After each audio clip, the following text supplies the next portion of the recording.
If you get too stacked on your lead side to the top of the backswing, I'm going to show you a brilliant way to sort this out. It's going to add some power, it's going to add some face control, it's definitely going to increase the amount of times or the consistency that you strike the golf ball. Let's dive into it.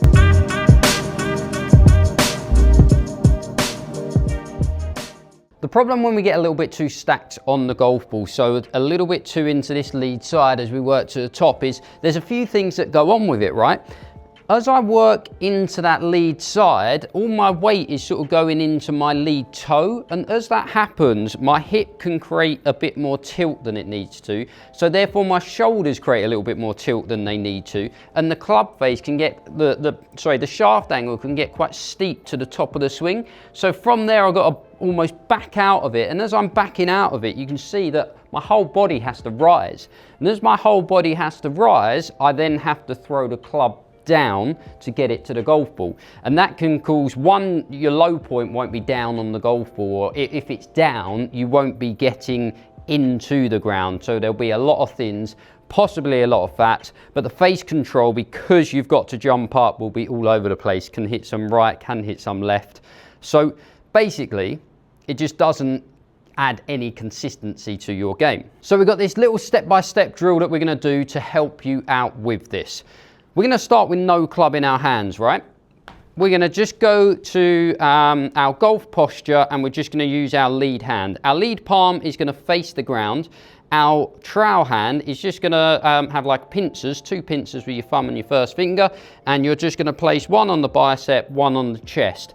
And we want to maintain the gap that we've got there, and we want to feel like our lead hand is just going to high-five the back camera or the back wall of the range, wherever you're at. So got the pincers on, palm to the ground, and we're just going to make sure that that makes a high five to the back wall. So there. And you can see how much more I've turned and how effective that turn is. That's a really nice X factor stretch there, and that's going to allow us to produce some really nice power on the way back down. So that's the feeling we're looking for to the top of the swing. That trying to high-five the back wall when our palms down, you can see it creates that really nice turn to the top of the swing that's going to create some really nice power, keep us in our tilts, which means we can strike the ball a lot better. Stage 2 of that drill, we're allowed a golf club. Funnily enough,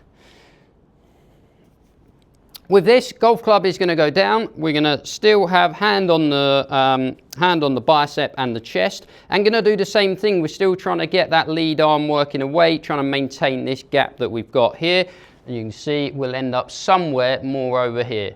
And again, that's creating that really nice X factor stretch, that really nice rotation into the backswing to create this really nice, powerful, consistent golf swing. Just to create a little bit more power with this move and a little bit more strike consistency, we're going to go on to stage 3. Now, stage 3, we'll start with our feet together. We've still got our little pincers on our arm, and we're going to step and then move this club into that backswing position. So step and then rotate into that move. Getting that little transfer across into the first move, that pressure move straight away, will give us this nice big turn, and it also allows us to push the golf swing the opposite way a lot harder. So it gives us the ability to use the ground a lot better. So again, that is pincers on, feet together, you're going to step and then swing. And you can see I've created a really nice pressure move, still got that big X factor move, and that will allow me to hit the ball really nicely to the top. So we'll go both hands this time, step and both hands. Stage 4, we're just going to go step, swing. And you can see I'm really making that nice backswing. I'm not stacking too far over this left side anymore. I'm nice, stacked over the middle of the golf ball, allowing myself to be able to move the pressure the opposite way to stay in those tilts of the golf swing. Now, I think we should give this a go. So, stage 5 is going to be normal feet, same feeling, still trying to get that stretch across, that X factor stretch, that pressure across to create some really nice power and really nice golf swing here. Right, stage 5 complete, stage 6, let's hit a golf ball doing it. Here we go. Really creating that X factor stretch to allow us to move some nice pressure and strike it really nicely.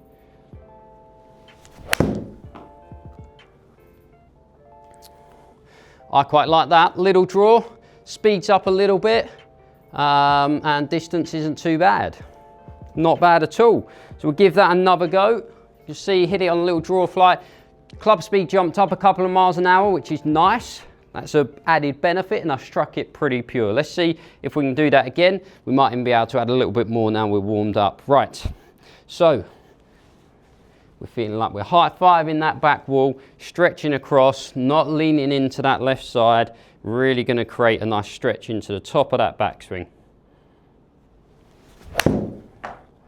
Oh, that might have been very nice.